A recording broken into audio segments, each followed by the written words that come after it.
కొంతమంది heroes open గా fight చేస్తారు, మరికొందరేమో చీకటిలో ఫైట్ చేస్తారు. అండ్ చాలా కాలం వరకు వాళ్ళ పేరు కానీ వాళ్ళ ఫేస్ కానీ ఎవ్వరికి తెలియకుండానే ఉంటుంది. ఇది అలాంటి ఒక హీరో కథ, రియల్ స్టోరీ. ఒక సోల్జర్ స్పైగా మారడం, ఒక స్పై లెజెండ్ గా మారడం. మేజర్ మోహిత్ శర్మ దేశం కోసమే బతికాడు, దేశం కోసమే చనిపోయాడు. కాదు, వీర మరణం పొందాడు. 1978 హర్యానాలో రోహ్టాక్ అనే ఊర్లో పుట్టిన మోహిత్ శర్మ తన చిన్నప్పటి నుంచి తన డ్రీమ్ ఏదో నేమ్ సంపాదించాలి, ఫేమ్ సంపాదించాలి, డబ్బులు సంపాదించాలని కాదు, ఎప్పటికైనా తన ఒంటిపై ఇండియన్ ఆర్మీ యూనిఫామ్ వేసుకోవాలి, దేశానికి సర్వ్ చేయాలి అనేది తన డ్రీమ్. తను చాలా intelligent, brilliant and very disciplined and determined person. తను NDA national defence academy exam clear చేసి పాస్ అయ్యి, అలాగే దాని తర్వాత ఇండియన్ మిలిటరీ అకాడమీలో కూడా ట్రైనింగ్ తీసుకొని ఎట్టకేలకు ఇండియన్ ఆర్మీలో జాయిన్ అయ్యాడు ఇయర్ 1999లో. కొంతకాలం తర్వాత అతన్ని elite para special forces parachute regiment లో కమిషన్ చేశారు. అతని బెటాలియన్ స్లోగన్ వచ్చేసి శత్రుజిత్, అంటే కాన్కరర్ ఆఫ్ ఎనిమీస్. దాన్ని మనం తెలుగులో చెప్పాలి అంటే శత్రు సంహారకుడు. 2003లో కాశ్మీర్లో ఇన్సర్జెన్సీ చాలా పీక్స్ లో మారింది.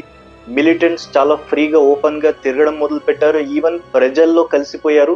ఐడెంటిఫై చేయడం చాలా కష్టంగా మారింది. ఈవెన్ ఇంటెలిజెన్స్ గ్యాదర్ చేయడం కూడా చాలా అంటే చాలా కష్టంగా మారింది. శత్రువులు ఆల్మోస్ట్ ఇన్విజిబుల్ గా మారిపోయారు. స్టోరీలోకి వెళ్ళిపోయే ముందు చిన్న రిక్వెస్ట్, ఛానల్ సబ్స్క్రైబ్ చేయండి, అలాగే లైక్ చేసి చూడండి, కొంచెం రీచ్ ఉంటుంది. సబ్స్క్రైబ్ చేస్తే ఛానల్లో రిటెన్షన్ ఉంటుంది. So kindly subscribe. ఏ పాయింట్లైనా మీకు నచ్చుతుంది అనిపించినప్పుడు ఖచ్చితంగా లైక్ అండ్ సబ్స్క్రైబ్ చేయండి. So let get back to story. Major Mohit శర్మకి ఈ కాశ్మీర్లో ఇన్సర్జెన్సీ ప్రాబ్లం ఎంత తీవ్రమైందో అర్థమైంది. తనే సొంతంగా వాలంటీర్గా ముందుకొచ్చి ఒక risky operation చేయాలనుకున్నాడు.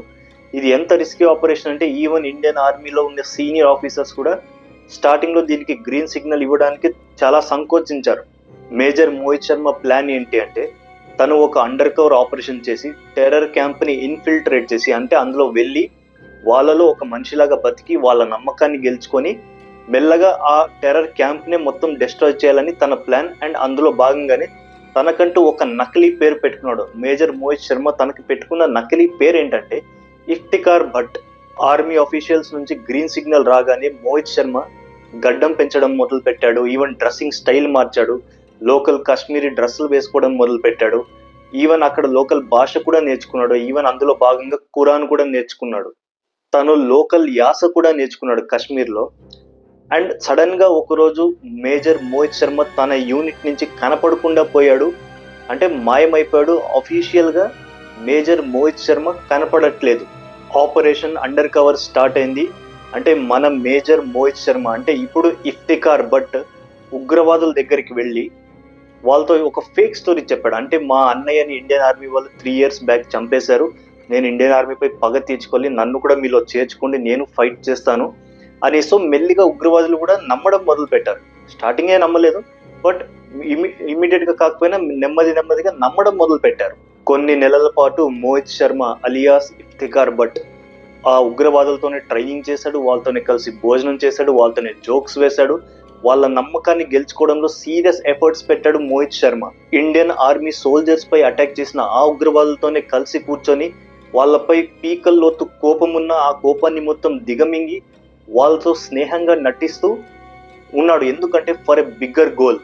వీలైనప్పుడల్లా Mohit Sharma night time Indian ఆర్మీకి కోడెడ్ సిగ్నల్స్ పంపించేవాడు, అంటే టెర్రరిస్టుల ఇన్ఫర్మేషన్ పంపించేవాడు.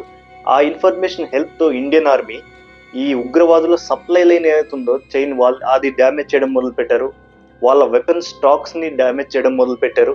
అలాగే ఆ మిలిటెంట్స్ ఎవరైతే స్లీపర్ సెల్స్ ఉన్నారో ఆ స్లీపర్ సెల్స్ ని కూడా పట్టుకోవడం స్టార్ట్ చేశారు ఇండియన్ ఆర్మీ.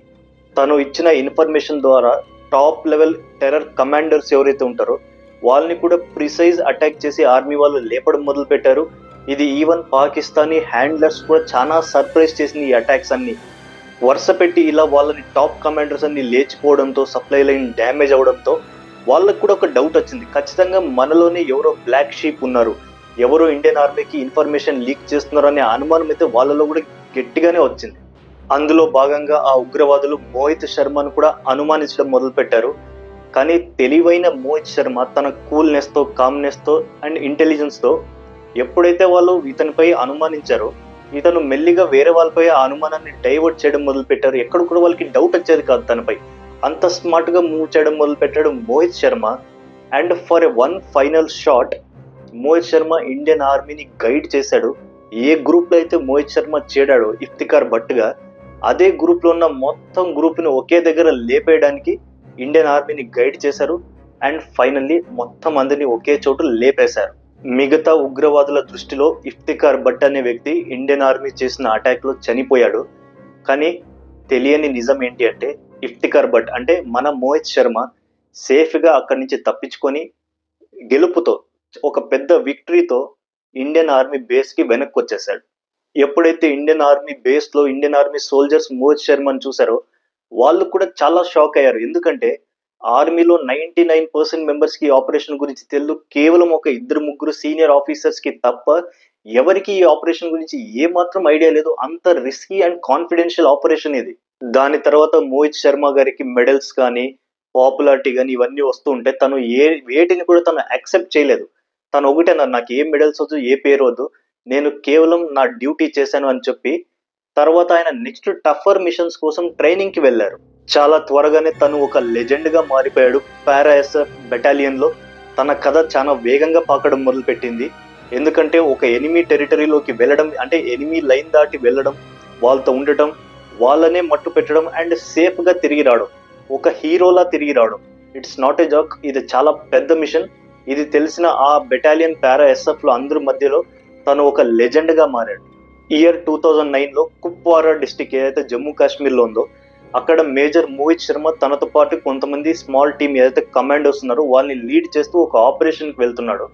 ఆ ఆపరేషన్ ఎందుకంటే ఎల్ఓసి క్రాస్ చేసి ఇన్ఫిల్ట్రేటర్స్ పాకిస్తాన్ నుంచి ఇండియాలోకి వస్తున్నారన్న స్ట్రాంగ్ ఇన్ఫర్మేషన్. అది కేవలం ఇన్ఫర్మేషన్ మాత్రమే కాదు, అది నిజం కూడా. ఇన్ఫిల్ట్రేటర్స్ గట్టిగానే వస్తున్నారు. సో వాళ్ళని ఎదుర్కోవడానికి ఈ ఆపరేషన్ మోహిత్ శర్మ లీడ్ చేస్తున్నాడు. ఇక్కడ వరకు మీరు ఈ వీడియో చూస్తున్నారంటే ఖచ్చితంగా మీకు ఏదో ఒక పాయింట్ లో ఈ వీడియో నచ్చే ఉంటుంది. సో ప్లీజ్ లైక్ చేయండి, అలాగే సబ్స్క్రైబ్ చేయండి. ఇలాంటి ఇంట్రెస్టింగ్ వీడియోస్ ప్రతి వారం మీ దగ్గర నేను తీసుకొని వస్తాను. ఎనిమీస్ ఏమో ఎల్ఓసి క్రాస్ చేసి చాలా ప్లాన్డ్ గా వచ్చారు. సో ఫైనల్లీ ఫైట్ మొదలైంది. ఇరువైపులో కాల్పులు మొదలయ్యాయి. బుల్లెట్ సౌండ్ వినిపిస్తుంది, ఇంటెన్స్ ఫైరింగ్ జరుగుతుంది, గ్రెనేడ్స్ పేలుతున్నాయి, కంప్లీట్ గా స్మోక్, మొత్తం కేఓస్ అనమాట. అలాంటి సిచ్యువేషన్ లో మన టీం అంటే మన కమాండోస్ టీం నుంచి కూడా ఒక ఇద్దరు కమాండోస్ ఇంజూర్ అయ్యారు చాలా గట్టిగా. మేజర్ మోహిత్ శర్మ తన సేఫ్టీని పక్కన పెట్టి ఆ ఇంజూర్ అయిన కమాండోస్ ని ఆ ఫైరింగ్ రేంజ్ నుంచి బయటికి లాగి తను ఆ ఫైరింగ్ రేంజ్ లోకి వెళ్ళి పాయింట్ బ్యాంక్ రేంజ్ లో ఆ టెర్రరిస్టులతో ఎంగేజ్ అవ్వడం మొదలు పెట్టాడు. అంత సేఫ్టీ కూడా పట్టించుకోకుండా అంత అగ్రెసివ్ తో అంత బ్రేవ్ తో తను ఫైట్ చేస్తున్నాడు ఆ టెర్రరిస్టులతో. మేజర్ మోహిత్ శర్మ నలుగురు ఉగ్రవాదుల్ని మట్టు పెట్టాడు తను ఒక్కడే. అండ్ ఈ ఇంటెన్స్ కాంబాట్ లోనే అందులో భాగంగా తనకి చాలా తీవ్రంగా గాయాలు తగిలాయి. మేజర్ మోహిత్ శర్మకి మల్టిపుల్ బుల్లెట్స్ తగిలాయి. అండ్ ఆ బుల్లెట్స్ ఎంత గట్టిగా ఇంజూర్ చేసాయంటే అతను వీర మరణం పొందాడు అక్కడికక్కడ బ్యాటిల్ ఫీల్డ్ లో. కానీ అతను ఆ మిషన్ ని మాత్రం సక్సెస్ చేశాడు. తను ప్రాణాలు అర్పించాడు, బట్ మిషన్ ని కూడా ఎట్టి పరిస్థితుల్లో ఫెయిల్ అవ్వకుండా చూసుకున్నాడు మేజర్ మోహిత్ శర్మ. జనవరి 26, 2010 మన దేశం గౌరవించింది మోహిత్ శర్మని. ఎలా అంటే తనకు ఒక మెడల్ హానర్ ఇచ్చి, అది అశోక చక్ర. మోహిత్ శర్మ ఒక సోల్జర్, ఒక స్పై, ఒక సన్ ఆఫ్ ఇండియా. కొన్ని కథలు సైలెన్స్ లో కలిసిపోతాయి, కానీ కొన్ని కథలు మాత్రం గట్టిగా ప్రతిధ్వనిస్తాయి. మేజర్ మోహిత్ శర్మ దేశానికి సేవ మాత్రమే చేయలేదు, తన కథ ప్రతి ఒక్క ఇండియన్ సోల్జర్స్ లో స్పిరిట్ ని నిలిపింది. ఇది మన major Mohit Sharma real story. ఈ స్టోరీ మీకు ఏ పార్ట్లైనా సరే నచ్చినా కైండ్లీ సబ్స్క్రైబ్ చేయండి, లైక్ చేయండి, అలాగే షేర్ చేయండి, కమెంట్స్ కూడా చేయండి. మీ నెక్స్ట్ ఏ స్టోరీ కావాలి, ఏదైనా సజెషన్స్ చేయండి, ఏదైనా మార్పులు చేర్పులు. So until then next week మళ్ళీ ఒక వీడియోతో కలుసుకుందాం. Thank you.